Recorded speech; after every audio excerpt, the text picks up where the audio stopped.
Non-traditional, experimental anime. What shows come to mind when you hear those three words? For most, their mind will likely turn to Neon Genesis Evangelion, a psychological drama painted over with bizarre mecha battles and fantastical animation. The show is either highly praised or highly criticized depending on the internet community you stumble upon, yet it's significant nonetheless. I personally found myself engaged throughout the whole experience, just trying to comprehend anything that was happening. The story incorporates themes from different religions, most notably Judaism and Christianity, while also delving into the psychological troubles of multiple characters, all of which culminating in what could only be called a mess to the untrained eye. But it's deep, and it's creative, and it's widely loved. The themes and ideas presented in Evangelion are subtly left like a trail of breadcrumbs for the hungry analyst viewer to follow. It isn't until you follow those crumbs that you begin to appreciate the intentionally poorly animated last two episodes and the unfamiliar ceiling in episode 2. But for most viewers, they'll watch the show once, enjoy the jaw-dropping spectacle, and ultimately leave confused, only to jump to the next cookie-cutter isekai on their watch list. That's because the more artsy and deep a show gets, the more unapproachable it becomes. Serial Experiments Lain is a great example of this phenomenon. Lain is best described as a philosophical psychological horror with themes of self-identity, antisociality, and one's association to reality. The plot centralizes on Lain, a junior high student who finds herself entangled in a virtual world known as the Wired. As the show progresses, she splits into multiple distinct personalities and loses herself in the vast digital world most comparable to our own internet. Viewers have to jump through hoops to decipher what visuals are actually reality, how the plot is progressing, and what any of it all means. From an artistic and philosophical perspective, the show is groundbreaking. Lain has stood the test of time, becoming more relatable as the internet expands and those using it begin to develop their own distinct online personalities. But for the average viewer, the show is far too unapproachable to fully enjoy. Lain has its own niche community and so does Eva, but it's sad to know that some of the coolest anime experiences are locked behind a 3000 IQ door. Luckily, experimental anime comes with one benefit that many more approachable shows don't have. That would be rewatchability. The whole point of shows like Lain and Eva are that you won't pick up the themes on the first watch, you won't pick up the characters on the first watch, and hell, you might not even pick up the story on the first watch. The first watch through of the anime gets you invested enough to engage with the community, delve into the lore, and most importantly, watch it again. Experimental shows have the leg up on traditional anime when it comes to rewatchability. Even a show like Fullmetal Alchemist with its tightly knit plot is able to display everything in front of you, to the point that only a year later you can come back to the show and it'll still be so fresh in your mind that it becomes boring. The plot is incredible and the story is nearly perfectly executed, but if there's nothing left to discover, then it makes rewatching feel like a chore. So in the end, traditional anime is approachable but boring to rewatch, and experimental anime is unapproachable but engaging to rewatch. But why does this matter? Well, to put it simply, approachability and rewatchability are just a few factors among many that make an anime worthwhile. It's just that usually those two factors don't coincide. To do that, an anime would have to bridge the gap between experimental and traditional, but that's not possible, right? I'm sure there are plenty of shows that have experimental aspects mixed into them. The easiest way you can tell is either A, you can't understand the story, or B, the show's visuals have extensive meaning to them.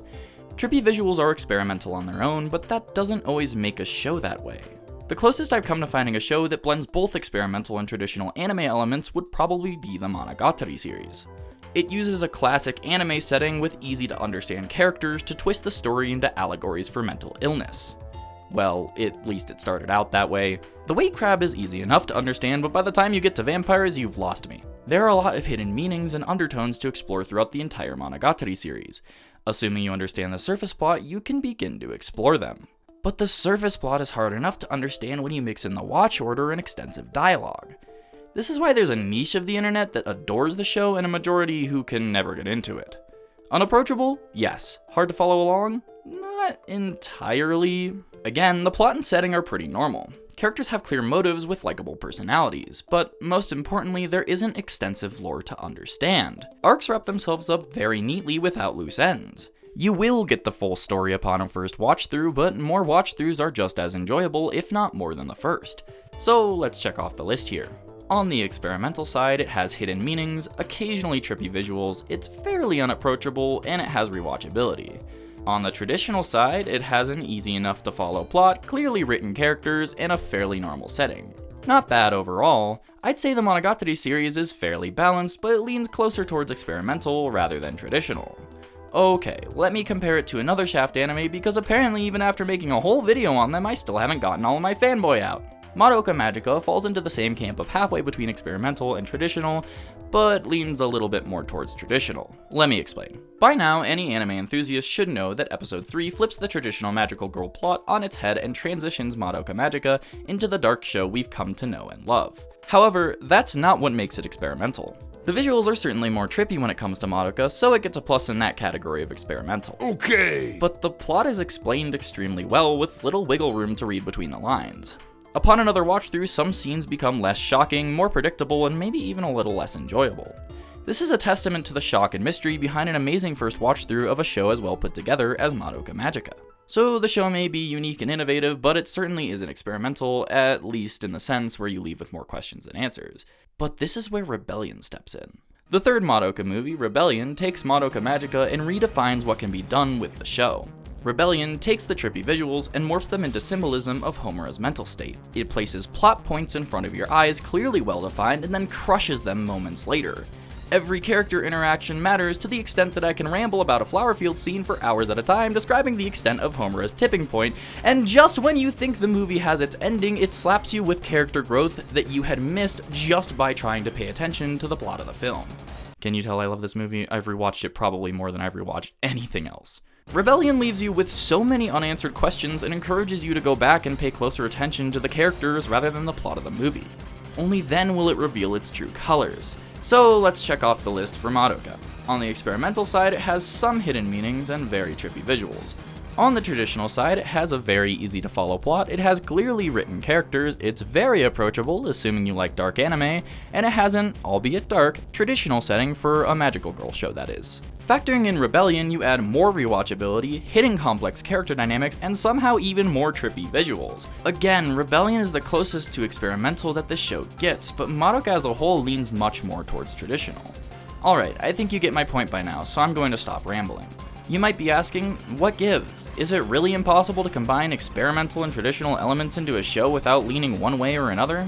And to that I say, yeah, it might be impossible. The reason we like experimental non-traditional anime so much is because they throw every concrete element of a show away, leaving ambiguous scraps for us to sort through. It's like a little puzzle to keep our brains invested in what would otherwise be a short-lived watch through.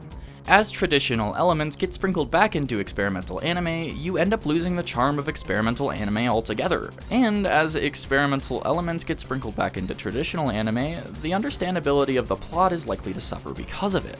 So far in my anime watching career, I've only stumbled across a single show that hits that sweet spot smack dab in the middle of both experimental and traditional. And that show is Shin Sekai Yori. The first episode of a show is, for most anime, the only opportunity to capture an audience. While some of us follow the 3-episode rule, there's no denying that if we find the first episode subpar, then we probably won't enjoy much more of the show. Depending on the anime season, competition can be fierce and allow for shows to be overshadowed by others. Shin Sekai Yori aired in fall of 2012, probably one of the more fierce anime seasons for that time period. JoJo's Bizarre Adventure had just started, Gintama had returned, Initial D had sped back into the spotlight, both of my beloved Shaft shows were continuing, and God forbid another highly praised show about characters with psychic abilities was airing at the same time. Oh god damn it! Needless to say, Shin Sekai Yori was in a tight spot to capture the hearts of anime fans and it needed to do it fast. I didn't watch the show at the time, seeing as I was 12 and all, but for those that did, it became a surprise favorite. The show was given acclaim much like any other popular anime would. The only difference is it's sort of been forgotten to time. Those who watched it enjoyed it and moved on to other anime and left it behind just to sort of sit there and get covered by isekai dust. Don't get me wrong, the show is incredible, I mean I'm making a whole video about it, but it only left a lasting impact on those who watched it. You'll never see clips posted online, you'll never see discussion in the community, and you'll never see it on anyone's recommendation list. But why? It's because it simply got forgotten. There's a reason communities like Girls Last Tour and Madoka Magica stick around without content for years. Not only are there infinite shipping possibilities for a multitude of Yuri characters, but there's also substance and drive in the community. For Madoka, there is an approachable yet complex fantasy world with adorable character designs and the hope for more content. For Girls Last Tour, there's the deep philosophical views and relatable yet laid-back characters. Not to mention, TK Miz is still writing Shimeji. For Shin Sekai Yori, there's a densely layered horrific society formed around psychic powers, characters so human to the point that it's eerie, and so many twists and turns that it can oftentimes become hard to follow. Shin Sekai Yori lacks a fandom because it doesn't have much to grasp onto. It's a more realistic what-if story that, as well written as it is, can't breed a fandom for the life of it. But honestly, this isn't abnormal at all. Some shows just can't grow a sizable fandom. Recent anime originals like Vivy and Odd Taxi have the same issue. Shows that are great to watch in the moment but lack something for fans to grasp onto for the future. But at least those shows have time on their hands as they only aired 1 to 2 years ago. Just looking at the subreddits of each respective community shows that even these shows have more to latch onto than Shin Sekai Yori.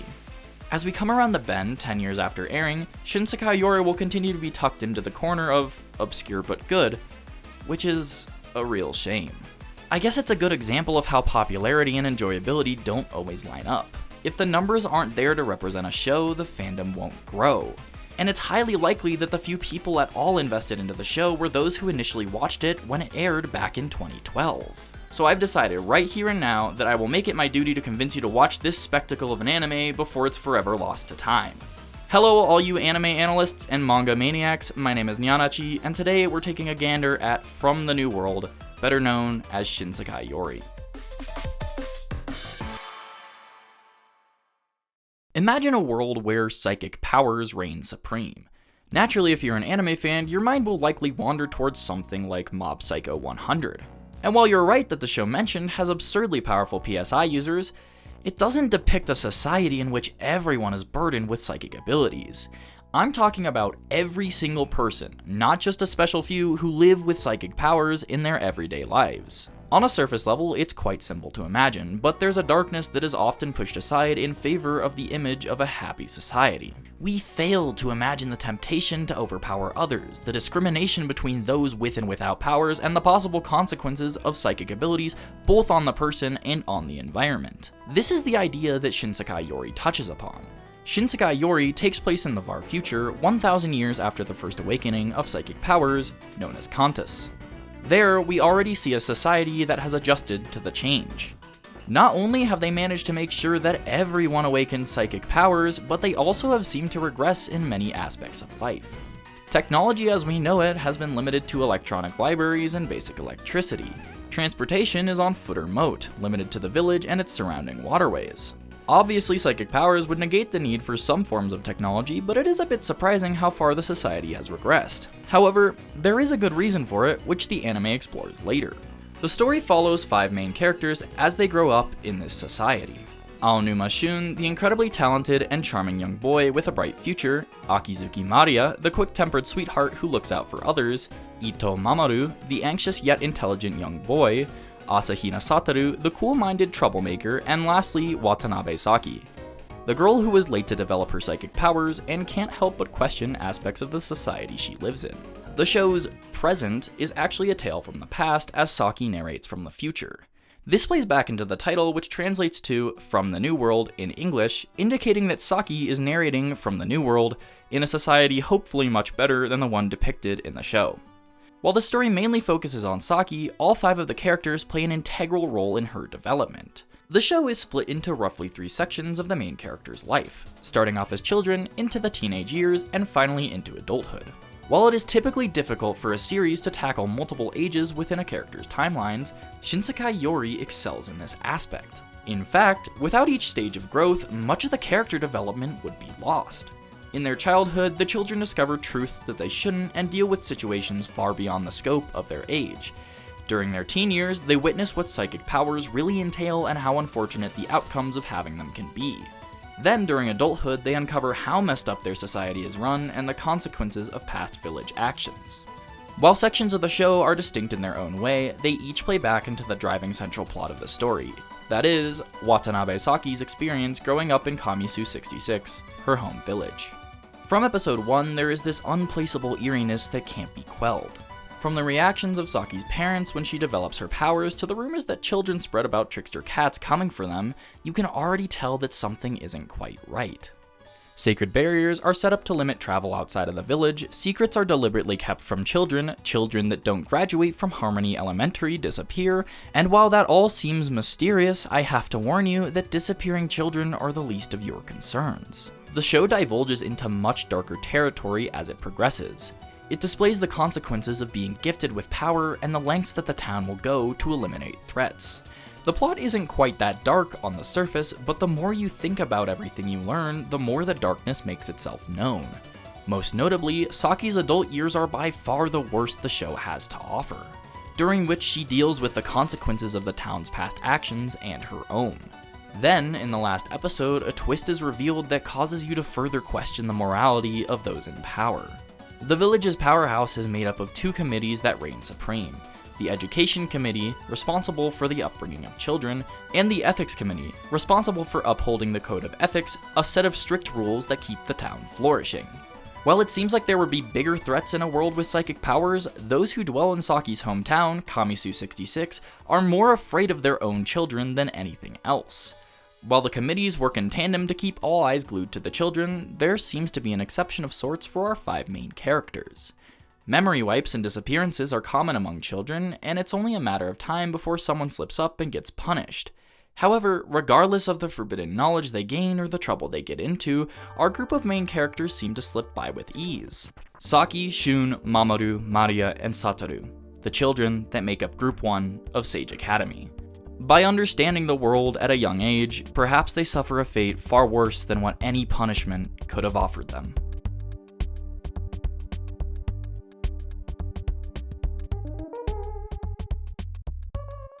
Worldbuilding is likely the most important aspect of many anime. Especially for shows that have a fantasy world, the worldbuilding is typically the reason we stick around. There are many different approaches to worldbuilding, but Shin Sekai Yori seems to take one that I've never seen before.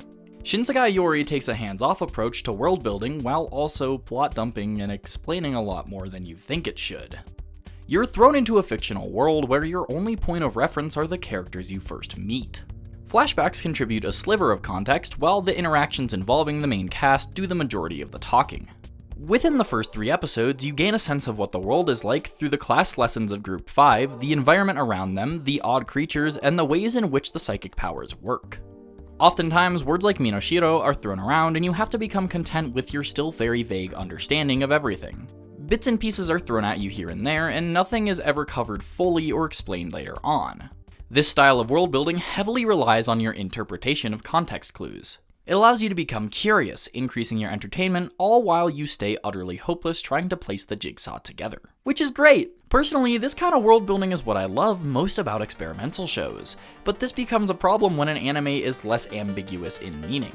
For a show like Lane, it's meant to be interpreted in many ways, but Shin Sekai Yori has a single plotline with a concrete story. So instead of leaving the audience completely clueless, Shin Sekai Yori etches out moments in the story to info dump the audience. Enter Episode 4. In Episode 4, the children of Group 5 encounter a false Minoshiro, a device falsely impersonating a real animal known as the Minoshiro. The false Minoshiro is a digital library withholding information that children of that age should not know under any circumstances. Upon torturing the device, it agrees to reveal forbidden information on the past 1,000 years of history from the birth of psychokinesis to the present day. While everything up until this point had either been shown or vaguely explained, the false Minoshiro fills in multiple gaps in the viewer's knowledge within a single episode. Plot dumps are typically seen as distasteful and can outright ruin the pacing of a show, but Shin Sekai Yori miraculously avoids this common trope. Even though the show upchucks an intimidatingly detailed history onto the viewer, it still manages to withhold just the right information to keep them guessing. Shin Sekai Yori continues to follow this trend throughout the rest of the show's runtime.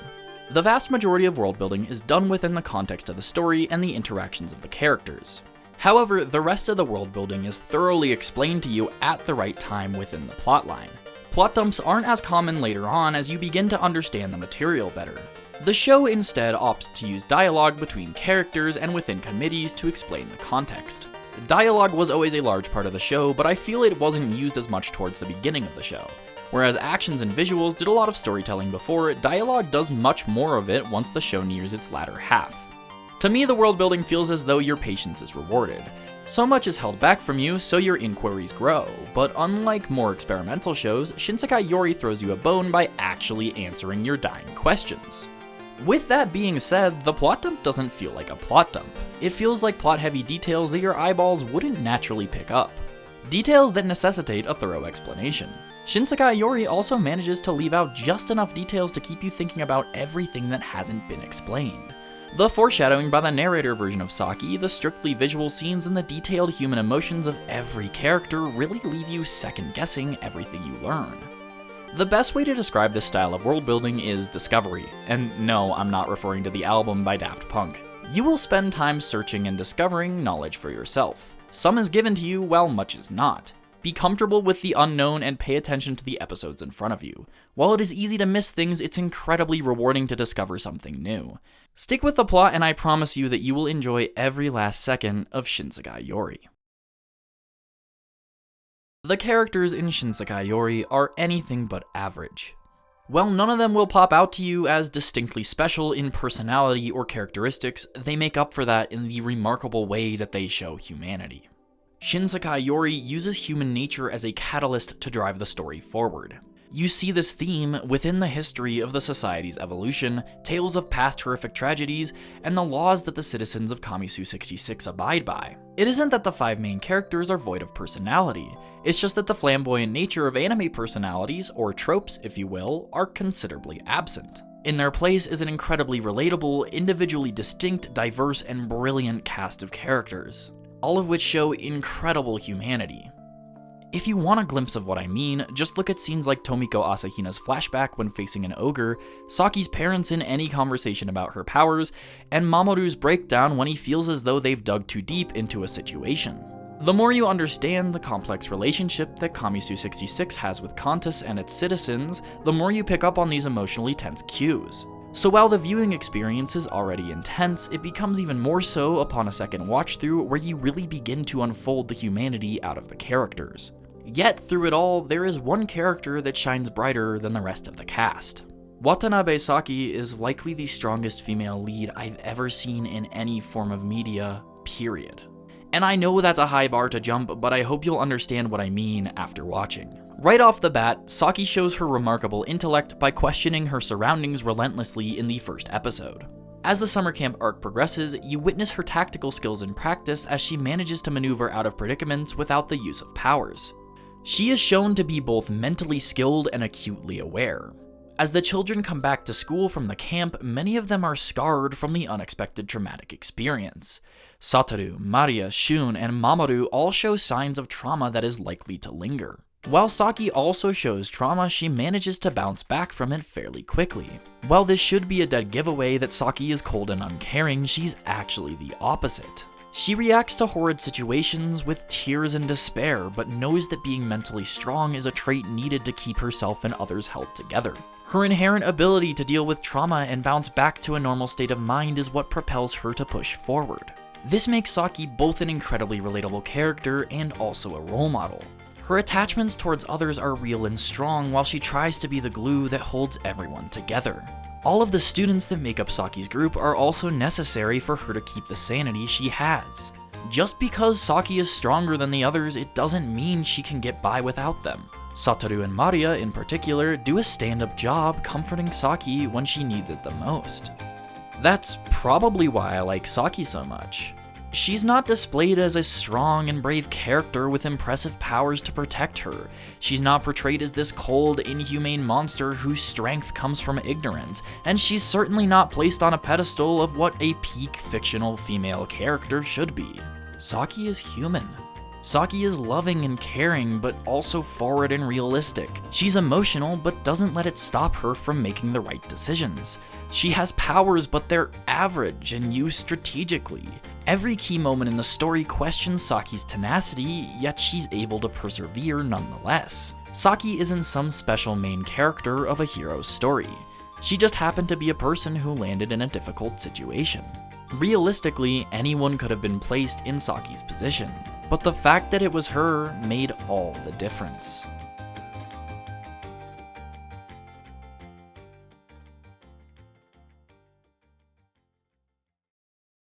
Shin Sekai Yori is something special. I think the reason I like this show so much is because of how dense it is. The more intricate and developed a piece of media is, the more I find myself sucked into it. In Shin Sekai Yori's case, it's proof of how well the source material was adapted. Novels are notoriously difficult to adapt when compared to manga. Manga has panels upon panels to reference and a lot less dialogue. When adapting written material into a visual format, so much of the original content is lost. Most dialogue is kept, but more of the important context is either delegated to visuals or butchered upon explanation. Shin Sekai Yori's anime plays into this by deliberately leaving context out. Sure, really important context is covered in conversations, but there's still enough left out to make the viewer confused. Not confused in a lost sense, but in an intrigued sense. The same sense you obtain from watching an experimental show. Shin Sekai Yori intentionally leaves questions unanswered, foreshadows plot points flawlessly without giving too much away, and places important details in front of you, only for you to accidentally gloss over them. A show like Lane or Ava will give you an incomplete puzzle that you may never be able to solve no matter how hard you search for the pieces, but Shin Sekai Yori will give you a half-complete puzzle. One that shows you enough of the picture to make sense of it, but still has pieces missing. Pieces that, if you're determined enough to find them, form a complete puzzle. A complete puzzle intriguing enough to stick in your mind far after you've completed it. This is what I mean when I say the show strikes a balance between experimental and traditional. Whether it was a deliberate attempt by the staff to direct the show in this way, or a result of an adaptation from novel to anime, I'm glad Shin Sekai Yori turned out the way it did. This show is so different from any traditional anime I've ever watched. It simultaneously manages to give you enough information to understand the show, yet does so in a way that leaves you with so much more to be discovered. On the surface, it's understandable enough, but as you dig deeper, the world develops a sense of fullness that it didn't have before. Shin Sekai Yori leaves specific topics ambiguous while fully explaining others, and causes you to discover context for yourself by reading into each batch of dialogue and every single character interaction. Only then are you able to truly conceptualize the full breadth of the society that these characters reside in.